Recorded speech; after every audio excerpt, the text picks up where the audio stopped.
بسم الله الرحمن الرحيم الحمد لله وحده والصلاة والسلام على من لا نبي بعده. Dear respected viewers, Assalamu alaikum wa rahmatullahi wa barakatuh.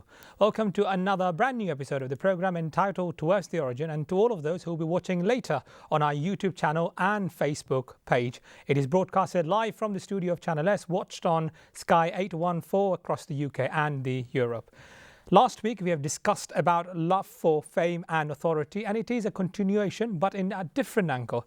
And in our tonight's discussion, we'll be discussing on the topic human desires. We'll look into what are the symptoms. We'll look into what are the symptoms of human desire. We'll look into, is it good to have certain desire for us to engage and motivate us in our life, or all desires are harmful when it comes to the spiritual matter, or even in this regard worldly matter. All of this and many more, inshallah, we'll be discussing in our tonight's episode. And to discuss this topic, we have with us a very renowned scholar who is a graduate from Al-Azhar University, who is the respected Imam and Khateeb of the famously known mosque, which is the London Central Mosque and Islamic Centre, which is famously known as Regent's Park Mosque, Shaykh Kazi Lutfur Rahman. Assalamu alaikum. Wa alaikum assalam wa rahmatullahi wa barakatuh. Thank you very much for joining with us, and welcome to the program. Barakallahu feekum. Thank you very much. Just to continue, I want to briefly touch on, because I understand we have touched upon last week, an element of this topic.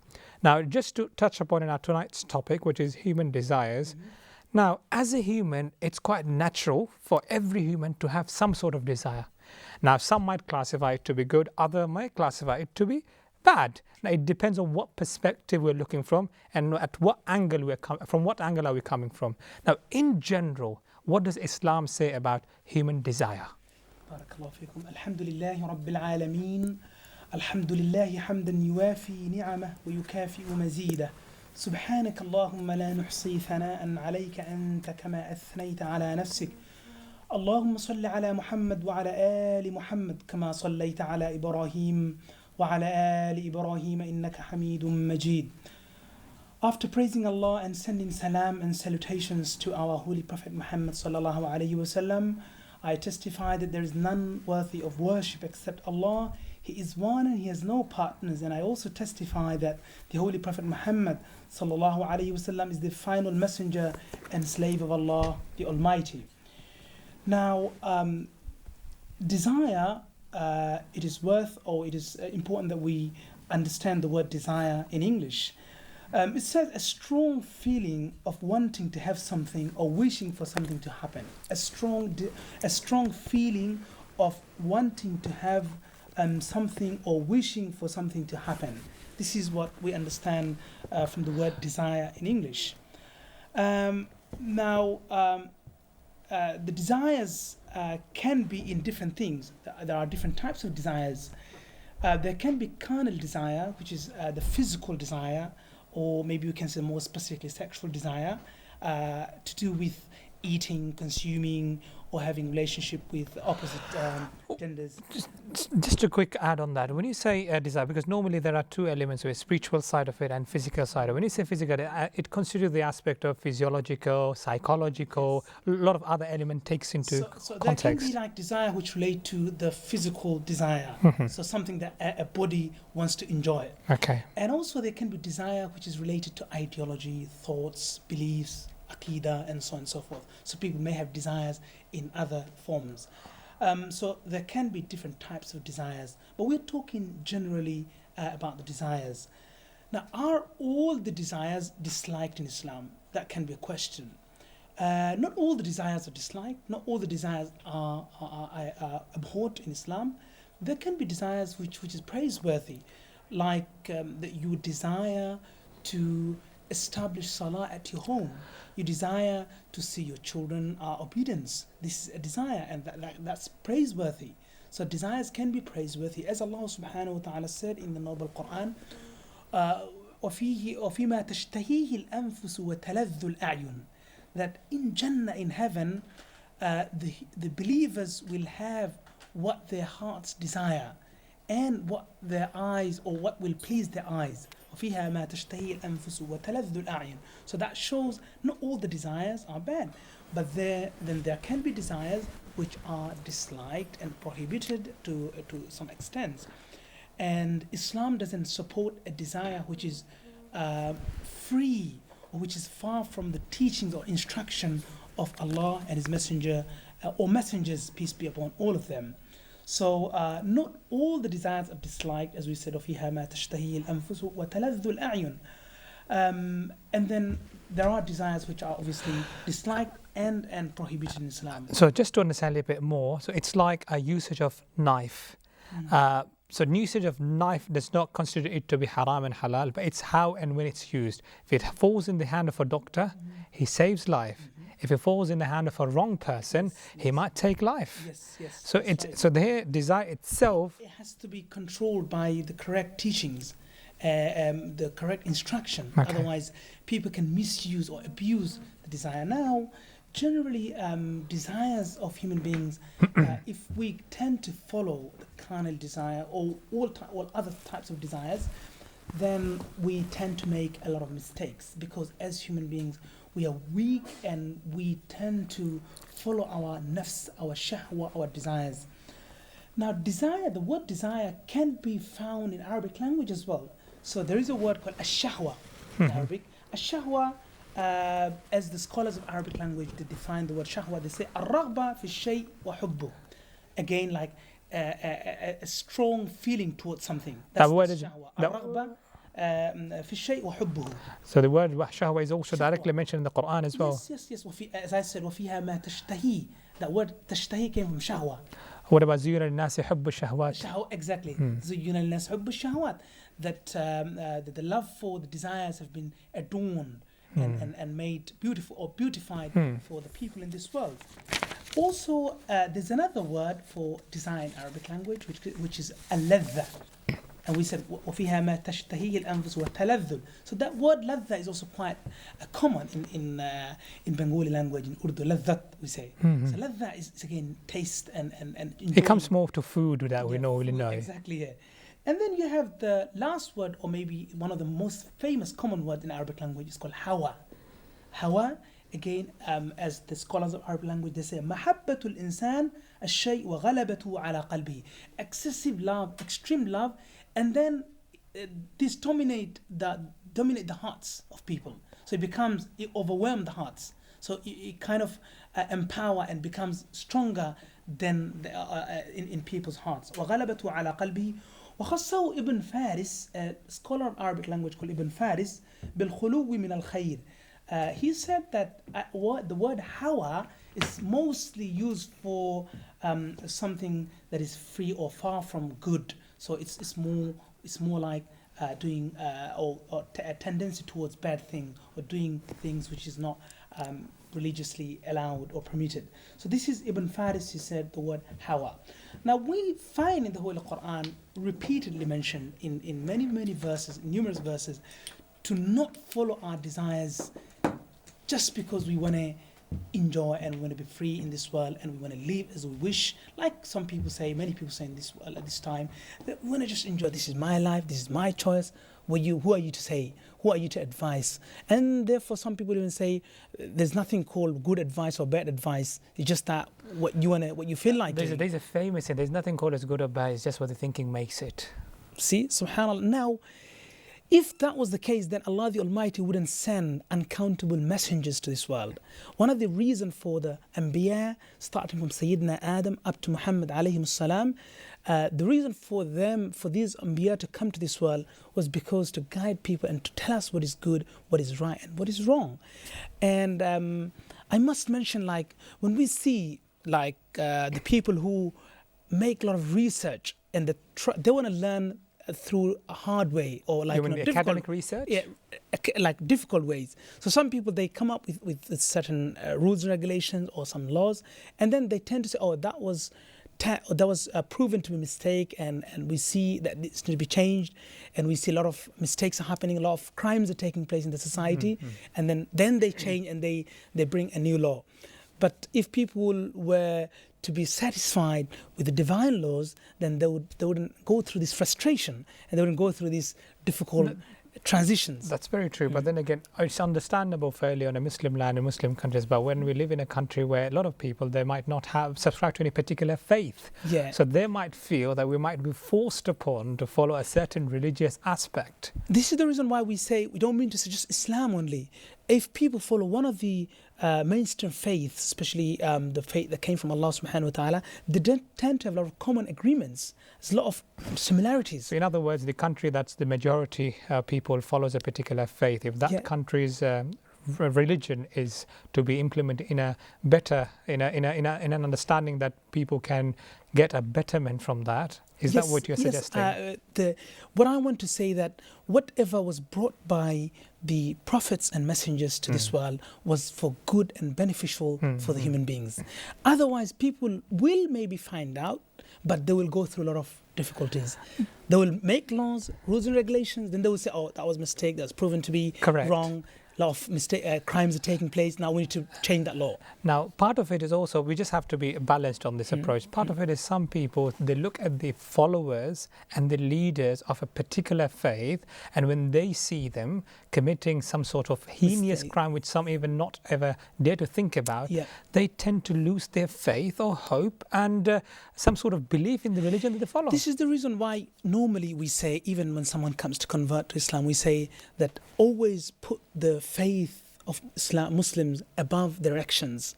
So we, as human beings, we can make mistakes. Even the imams are not infallible.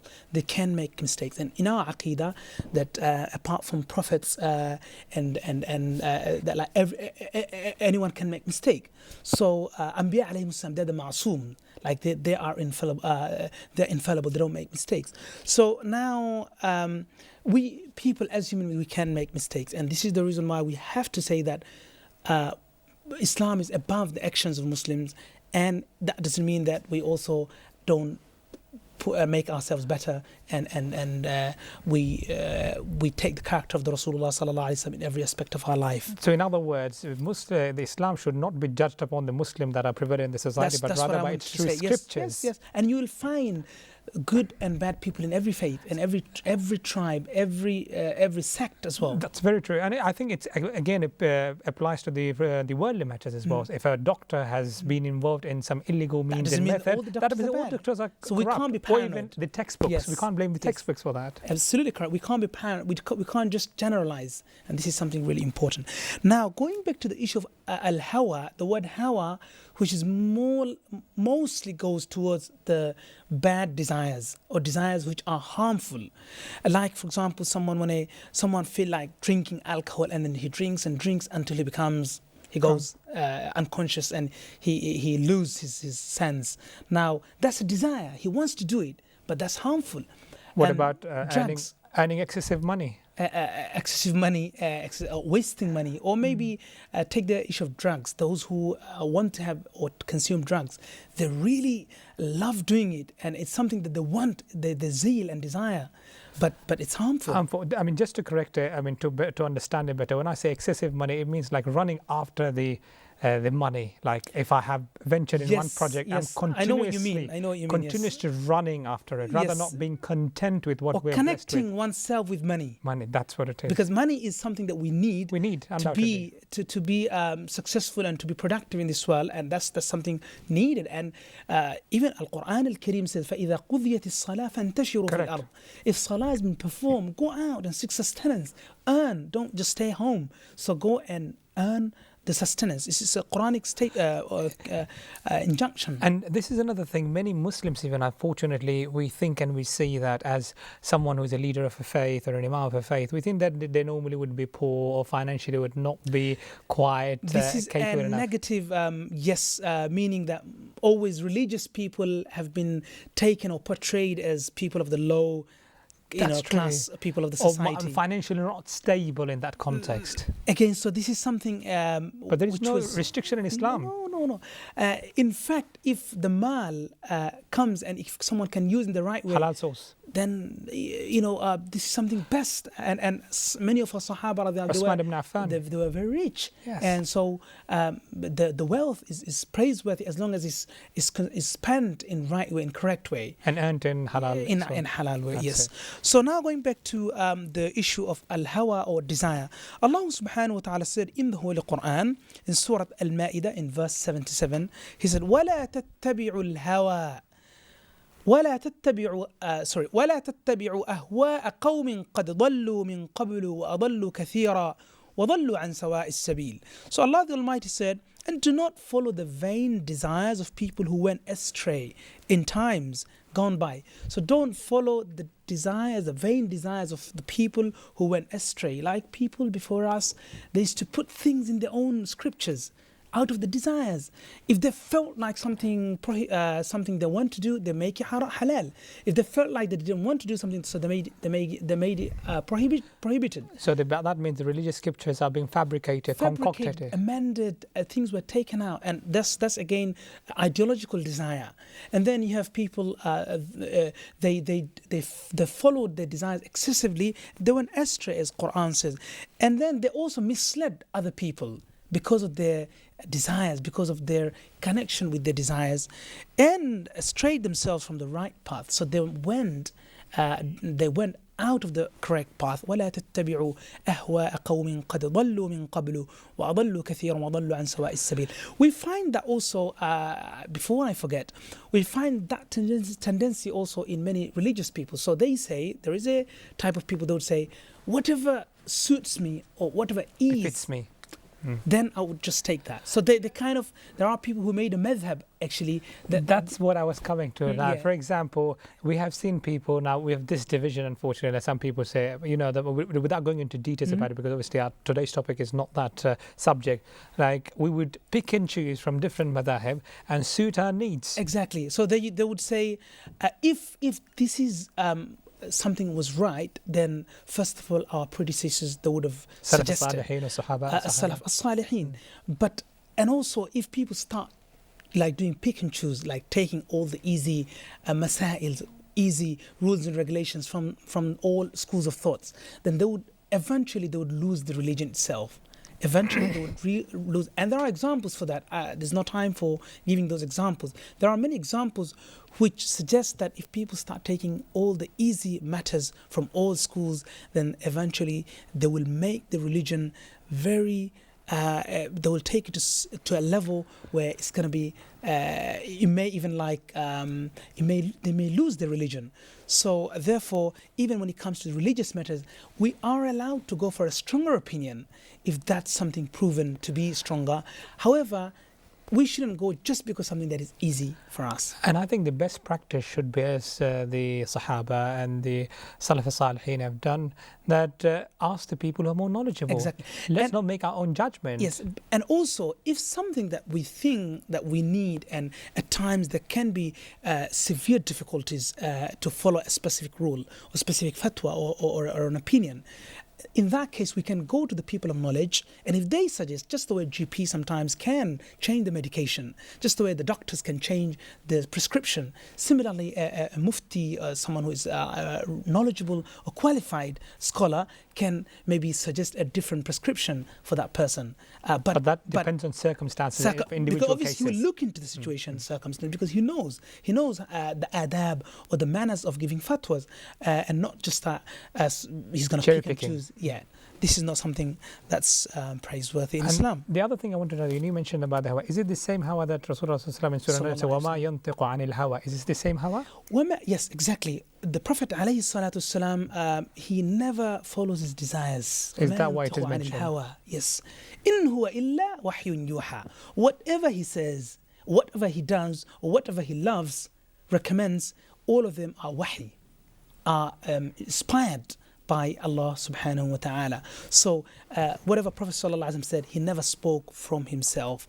As the enemies of Islam, they said Prophet was a liar, or he was a magician. They made a lot of false accusations against this great Which prophet. even in today's world, when we see an alim, when we see a scholar who is rightly known to be a good scholar in his true academic form and practice, yet we see a lot of blame games are being spread around. Yes, that's right. One more verse regarding the shahwa or shahwa, the desire.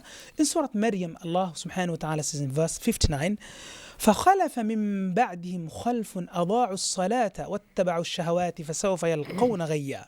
So what they did, then there has succeeded them a generation who have given up the salah, who gave up the salah, meaning they lost the salah, they didn't pray on time, they didn't follow all the rules and regulations of salah, or maybe they didn't pray on time, so they lost and they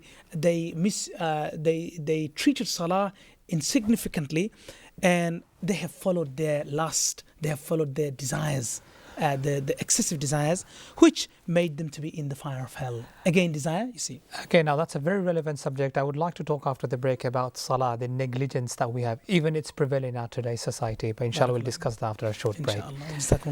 My dear viewers, it's time for a short break. We have been discussing on our tonight's topic, which is human desires. Our guests have been talking on different forms of desires, whether it be spiritual, whether it be physical, the different elements of desire and different types in Arabic terms have been clearly explained by the guests. Do stay tuned with us. We'll be inshallah right back after a short break. Wassalamu alaikum.